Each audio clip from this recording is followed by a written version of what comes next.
Hello and welcome to another update video about NEAR. On the NEAR chart we have seen a rejection from the 138 Fibonacci extension, 138% Fibonacci extension level of this potential initial 1-2 setup. Why is this important to understand or focus on? Well, you might recall from the last video that I highlighted to you that here on this chart, I cannot rule out that we have already bottomed in this wave 2 pullback.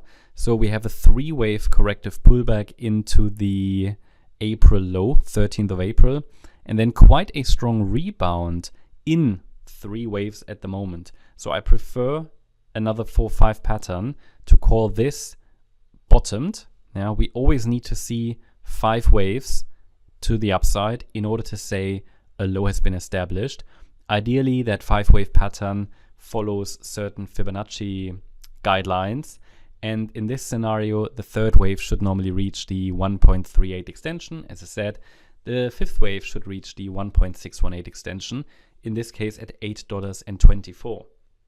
Now we haven't reached that yet, but we are on a good way. So the market is currently testing the support region I communicated in the last video, which is relevant for a wave 4. So what we wanted to see is a 3rd wave reach the 1.38 extension at $7.64.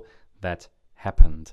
But we need 5 waves because it could still be a corrective wave, a high B wave, which is the short-term bearish count.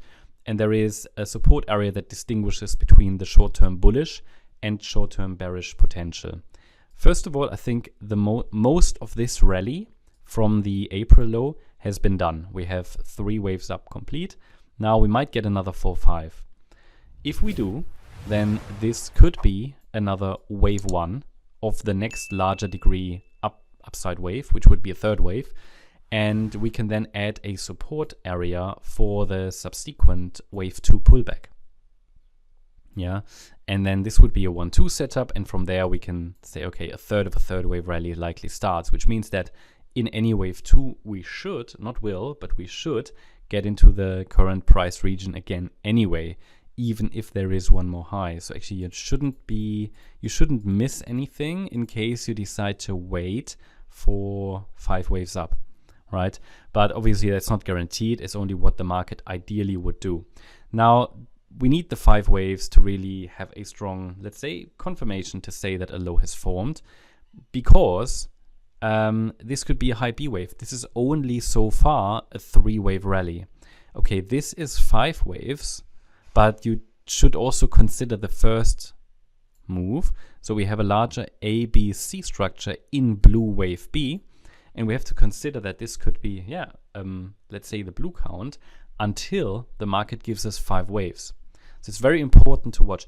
We also have on this chart a resistance area, resistance level structurally, as well as Fibonacci resistance. So here at $7.60, it's also structural resistance, okay? So it's important as well. I slightly prefer the blue count just because the lower support area was never reached, right? So if we consider the entire move up, a potential 5-wave pattern into the March high, then this is a 3-wave move down. Okay, fine, but it is not really reliable in terms of how deep it was. It was not what I would call a healthy wave 2. Of course, in a bullish market, sometimes pullbacks are shallow. We have to consider that, but it is not reliable. I can't rely on it.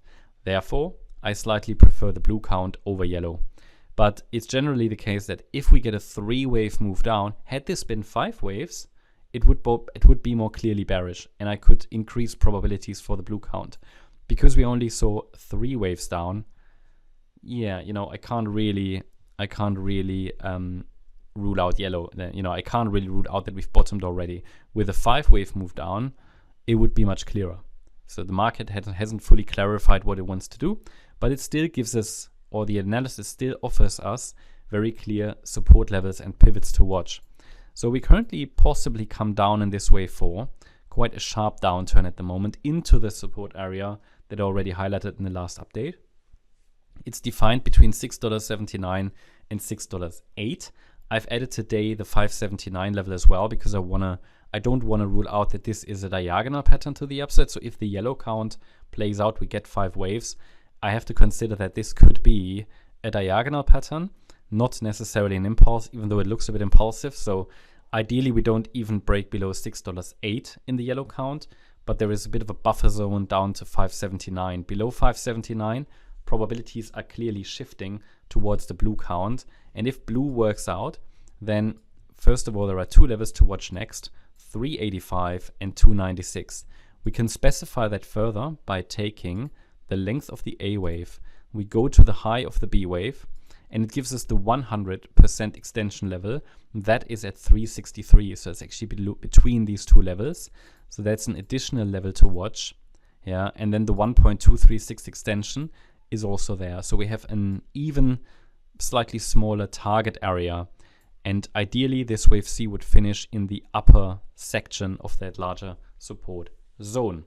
Yeah, that's my update about NIA. Hope you liked the update. If you did, please hit the like button, leave a comment, and subscribe. And if you really like the content, then please check out the channel membership.